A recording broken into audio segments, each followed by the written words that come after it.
Hey guys, Marcus The Melnick views here with expressed are Firearm not Mentor. those of local Hope you're community enjoying my YouTube broadcasting, channel. Don't forget WYML to like, LP, or its share, management, subscribe. volunteers, Little or things are free to underwriters. you and really help the channel. I appreciate Greetings the and support. welcome to the Personal Enjoy. Safety Thank Show. you. This is Marcus Melnick from Firearm Mentor and Stress to Logic, your host. And I think it's very important to cover legal aspects of self-defense. Way back in the day when I was a criminal justice student and graduate student at Loyola University Chicago, I learned about the reasonable person standard. And in a nutshell, the reasonable person standard says in a court case, and it's usually a civil case, but it could be a criminal one, what is the reasonable thing that a reasonable person would do? So understanding the reasonable person standard in self-defense is important. Many people have heard it, but few understand what that term means, especially in self-defense cases. That's because we all think of ourselves as reasonable people. The reasonable person test, also known as the reasonable man standard, and obviously that's older language, is a legal concept used to judge whether the actions taken by a defendant were justifiable under the circumstances. But the reasonable person used in criminal law is a legal fiction, someone who doesn't exist in a reality and has been created as a vehicle to analyze other people's actions. So how do you know the reasonable person is in fact reasonable? Well, if you ask an attorney, a reasonable person is a person who's rational, empathetic, and in most other ways ordinary. But not every person is ordinary, and over time, two different analytical factors come into play when applying the reasonable person standard. The first factor is objective. It involves determining whether a self-defender's actions are in line with what a rational and prudent individual would do in the same or similar situation. This focuses on the standards of a civil society and, of course, common sense. It disregards traits that are personal to an individual, like, for example, being scared easily. The second factor is subjective, in that it recognizes that people have varying levels of education, perceptions, experience, and personal traits that may directly influence their decision-making. It considers factors such as age, physical and mental condition, and even specific knowledge that might not be commonly held. This allows for a degree of flexibility in the application of the standard. Essentially, a juror places himself or herself in the position of a defendant. Did the defendant act as if they would have acted in the same situation? If so, they meet the reasonable person standard. But what if they would not have acted in much of the same way? Then the juror needs to consider whether their actions were a product of their ability to perceive, their education, or their prior experience. Let me give you an example with the Alec Baldwin Rust shooting case. Alec Baldwin pulled the trigger. He's said publicly, I didn't pull the trigger. And the reason why he has said that, he's not lying, but from his perspective, and this whole part is opinion. So I'm not an attorney. I need to qualify that I'm not an attorney, but I have been recognized as an expert witness by both the media and the Cook County court system. So that's where my experience lies. So back to Alec Baldwin. He said, I didn't pull the trigger, but he did pull the trigger. And the reason why he said that was because it was such a traumatic incident that he doesn't remember pulling the trigger. This happens in police shootings when the police officer thinks they shot 2 or 3 shots and they emptied their magazine of 15 plus rounds. They don't remember. There is a cognitive blocker to traumatic experiences. That's also the reason why people come out today against others who maybe sexually assaulted them. They might not have remembered it. So that's really what happened. Now, was it reasonable for Alec Baldwin, an actor, to trust that the movie's armorer, who's supposed to be an expert in firearms, would give him a firearm with blanks in it or non-real ammunition? In my personal opinion, and again, this is a personal opinion, it is reasonable to assume, and I know how you spell assume, but it's reasonable to think that the armorer, the expert, is not going to give an actor a loaded gun, especially when the actor is acting and going to be pointing a gun at another human being. Now, whether you like Alec Baldwin or not, I have to say his Trump impersonation is spot on. It's great. Very, very funny. Some people really can't stand him. They don't think he's a nice guy. Some people love him. It doesn't matter whether you love him or not. I don't think he is legally responsible for pulling that trigger because he should have been handed a unloaded or blank loaded firearm. In self-defense cases, defining the reasonable person standard is the test, and it's applied to assess if the force that was used was proportionate to the threat that was faced. Consider a 68-year-old man looking at the actions of an 18-year-old man. If he determines that the defendant acted in a manner that he wouldn't act in the same situation, he then must consider whether, at age 18, he would have done the same thing. The standard accommodates these types of differences. In courts across America, every day, jurors apply a reasonable person standard in negligence cases, just like the Alec Baldwin case.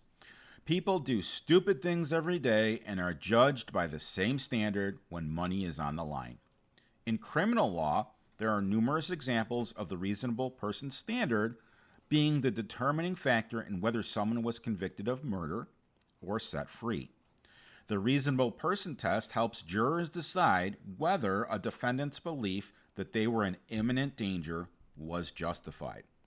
Some notable examples include the case of George Zimmerman. Much like the Kyle Rittenhouse in 2020, Zimmerman put himself in a situation where he felt he had to defend himself from an attack. The jury applied the reasonable person test to assess whether his actions were justifiable under the circumstances. The behavior that created the need for self-defense was by itself not reasonable.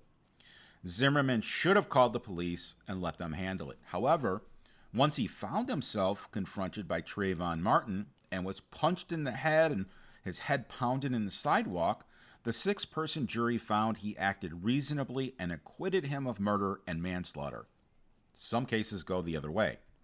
In 1988, Peggy Stewart shot her husband as he slept. She was charged with murder and she was tried by a judge. Stewart argued that years of abuse and numerous threats by the husband, including putting a gun to her head at different times, constituted justification for the killing. The judge acquitted Stewart, but the Kansas Supreme Court reversed the acquittal. It held that the killing is only a reasonable response when there is a direct and imminent threat. As recently as August of 2024, a Florida jury found Susan Lawrence guilty of murder after less than 3 hours of deliberation. A neighbor, Ajike Owens, was yelling and pounding on her door. Lawrence claimed she was in fear for her life, even though a door separated the pair. She shot through the door, killing Owens.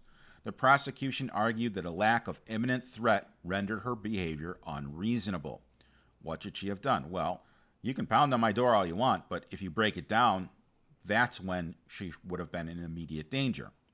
With the application of the reasonable person standard, it includes a bit of flexibility, but it doesn't stretch to fit situations where a person's belief in the need for self-defense is based on a delusion. In People v. Elmore, a 2014 case from California, the defendant claimed he feared for his life. Elmore was mentally ill and stabbed a 53-year-old woman to death with a sharpened paintbrush handle. He testified at his trial that something went wrong and somebody was saying something violent to me before he stabbed the woman. The court held that even though he may have felt threatened and truly believed that his life was in danger, his belief was delusional and therefore unreasonable. We have to balance threats and responses, the role of a reasonable person standard, where jurors tend to be adept at determining whether an action was reasonable under the circumstances. The all-female jury in the George Zimmerman case acquitted him after 2 days of deliberation, even though 2 would later claim that they had wanted to convict him initially. The 9 men and 11 women that made up the Kyle Rittenhouse jury similarly applied logic and common sense to his claim of a reasonable belief of death or serious bodily injury facing three distinct threats. It is important to remember whether a reasonable person in the same situation would have felt the need to use force depends on the significance of the threat, the level of force facing the defender, and the immediacy of the threat and the proportionality of the response. Once those factors are all present in favor of the defender, the reasonable person standard will normally resolve the issue properly. For example, if I am an offender and I'm throwing marshmallows at you, you can't shoot me. That does not result in death or great bodily harm, even if you have a marshmallow allergy. The reasonable person standard does play a critical role in self-defense cases. A test of a reasonable person ensures that the actions are judged by what a rational individual would have done in similar situations, balancing both subjective and objective factors. I want my listeners to know that this is my dream, teaching people about safety. If it weren't for you, if it weren't for my listeners, I couldn't live my dream. So on behalf of my family and myself, I want to thank each and every one of you for allowing me to live my dream. And I also want to continue to live my dream, and I'm excited to continue to spread the word of safety. Recently, I began a new service as a conference keynote speaker. So if anyone would like for me to speak at future events, or if anyone knows of an introduction or would like to discuss how we can work with one another, I'd love to do just that. The keynote speaking website is www.stress2logic.com. That is STRESS, 2LOGIC.com. If you're aware of any conference speaking engagements where you'd like to have me speak, I'd love an introduction. You can always share my electronic business card, which is Marcus Melnick, MarcusMelnick.com. Now, back to the show. So we talked about reasonableness, and let's talk about some caliber issues. Now, there's the whole debate with 9mm versus 45. 45 is the Lord's caliber. 9mm is the modern caliber. Okay, you can go back and forth. Let's talk about 380 versus 9mm. When comparing the two, factors like cartridge confidence, concealability, and felt recoil play major roles.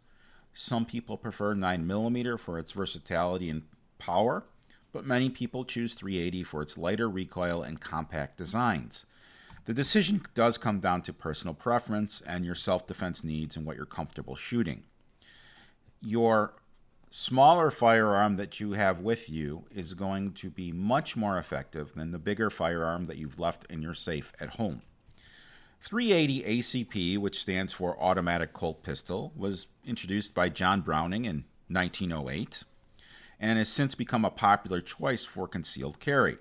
Its compact size and relatively low recoil make it an attractive option for those who prioritize ease of carry and handling over raw stopping power. Stopping power is a BS concept because modern ammunition today expands, and it all expands and is all effective from 380 and up. Some people want smaller calibers. That's what they're comfortable with. The bullet weight typically ranges from 90 to 150 grains. The bullet will travel between 950 and 1,000 feet per second.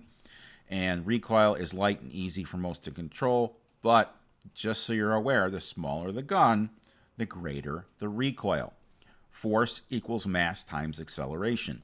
The same type of acceleration in recoil is headed back to the shooter, but if the gun is bigger and heavier, there's more mass, meaning it will move less back to the shooter. The 9mm Luger, introduced in 1902, is now the standard for military, law enforcement, and self-defense civilian handguns throughout the world.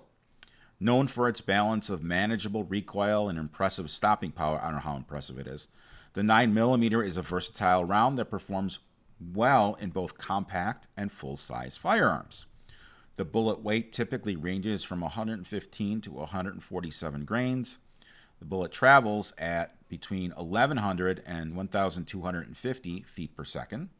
Recoil is moderate but manageable for most, and it's ideal for a range of applications from concealed carry to duty weapons. When you compare the ballistics of the two, there's key differences.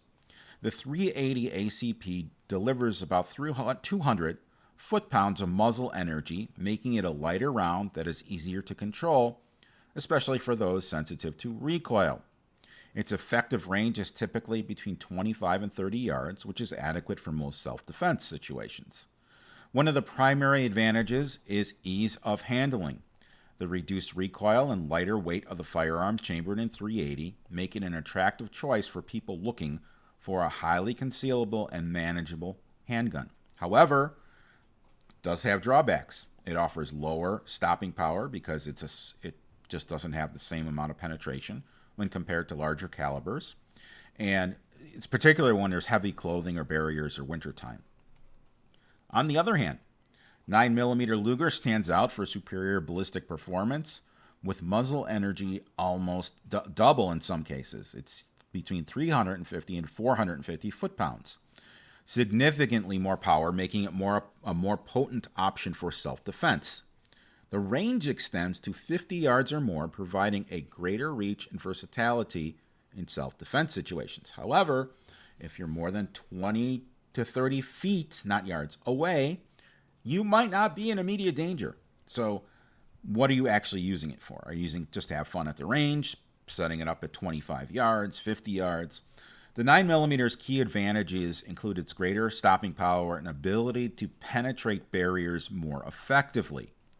Additionally, 9mm ammunition is widely available and generally affordable, less money than a 380, making it a popular choice for both police and civilian use. But the increased power does come with more recoil, which can be a consideration for shooters who are less experienced or recoil sensitive. Moreover, 9mm handguns tend to be heavier than their 380 ACP counterparts, which make them less comfortable for extended concealed carry.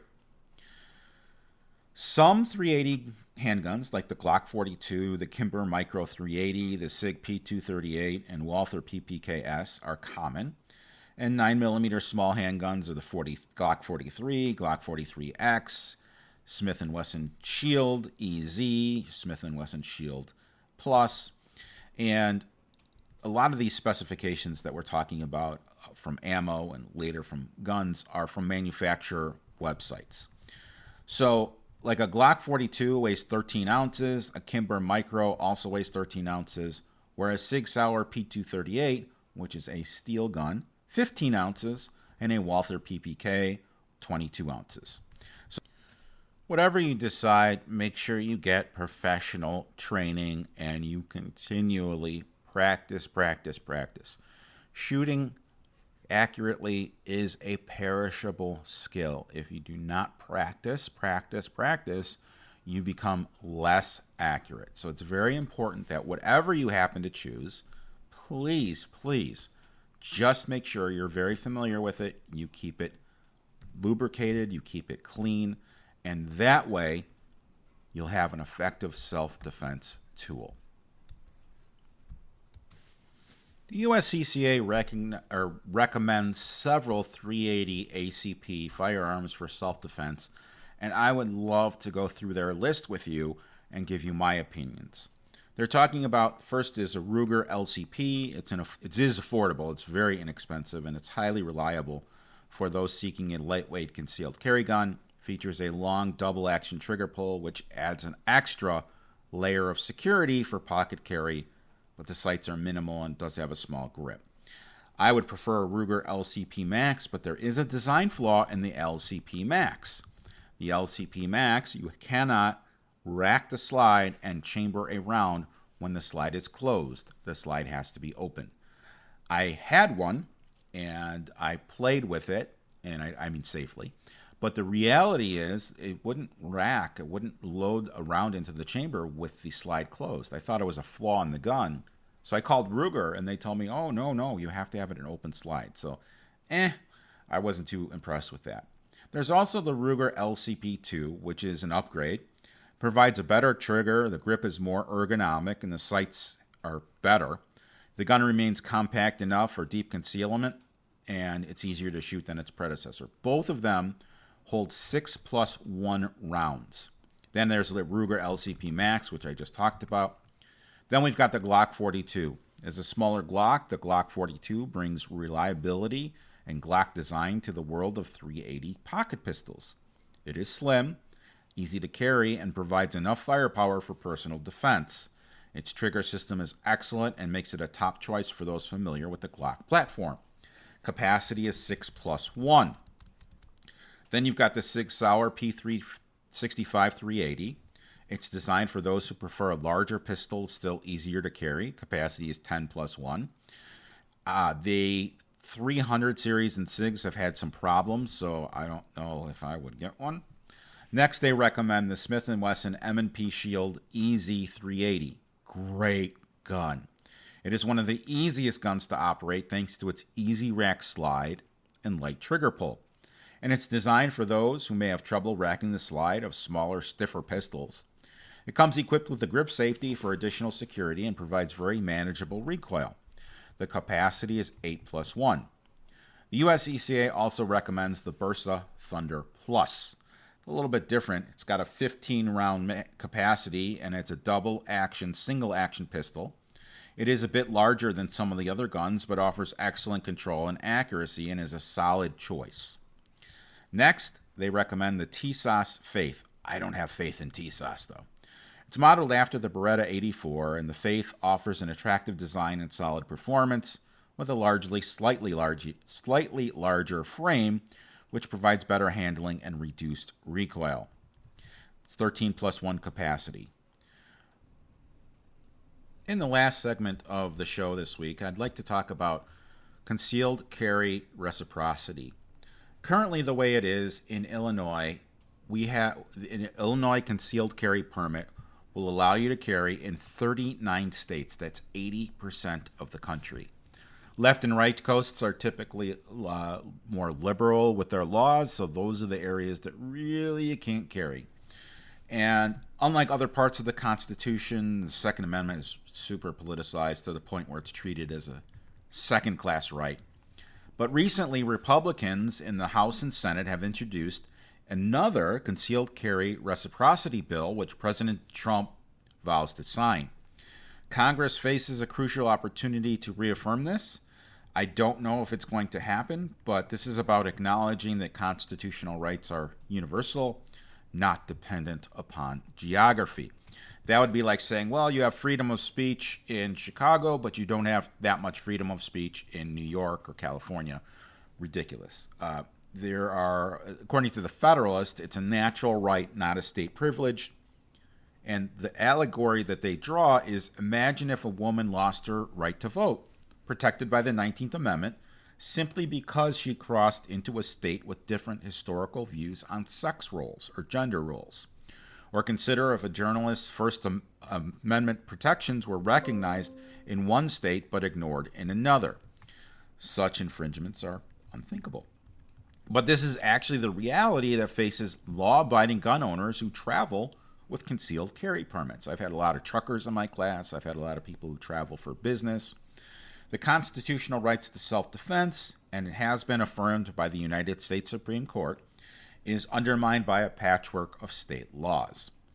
Like other rights that are in the Bill of Rights, the Second Amendment exists to protect individuals from government overreach. Allowing states to restrict concealed carry permits underlines the universality of these protections. In states with less left-leaning legislatures like New York and our state of Illinois, gun rights are subjected to restrictions that would never be tolerated if applied to other constitutional rights, which is a deliberate double standard. Unlike other amendments, the Second Amendment is politicized to the point where it is a second-class right. Opponents of gun rights cite public safety concerns, but the arguments really fail to justify selective infringements on constitutional freedoms. Law-abiding concealed carry permit holders are among the most thoroughly vetted individuals in the nation.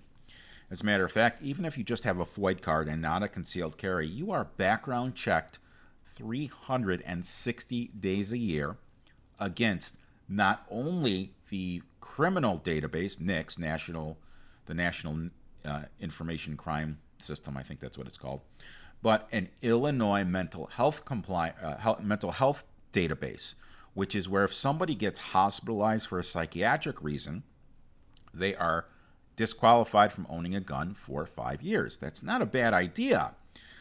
But there's extensive background checks, and denying people the ability to exercise their rights because they cross into a state doesn't make any sense. Kind of like driver's licenses. So who knows what's going to happen? I don't know. Trump's doing all this stuff with his executive orders, and Trump's being Trump. Whether you like him or not, he is doing exactly the things that he has said. And national carry reciprocity is really not a radical proposal. According to the Federalist, it's a necessary step to preserve the principles of freedom and equality that define America. So this is going to be in Congress. I have no idea if it's going to pass. Laws like this have been in Congress in the past, and they have not passed. So it'll be very interesting. We have a Republican-controlled House. I think we have a Republican-controlled Senate, at least with J.D. Vance at the helm. So it'll be a very interesting read and watch for future law events. So I hope everyone stays safe. Please have a wonderful week, and we will be back next week with more safety information. Thank you. We have monthly concealed carry license CCL classes in the northwest suburbs of Chicago. Dates can be seen at firearmmentor.com/classes. If you have a question, we can be reached at www.firearmmentorcard.com. That is our electronic business card, has all of our contact information and links in it. It's the easiest way to get a hold of us. Until next time, stay safe out there, and I'll see you at the shooting range. This is Marcus Melnick from Firearm Mentor signing off. The views expressed are not those of local community broadcasting, WYML LP, or its management, volunteers, or underwriters.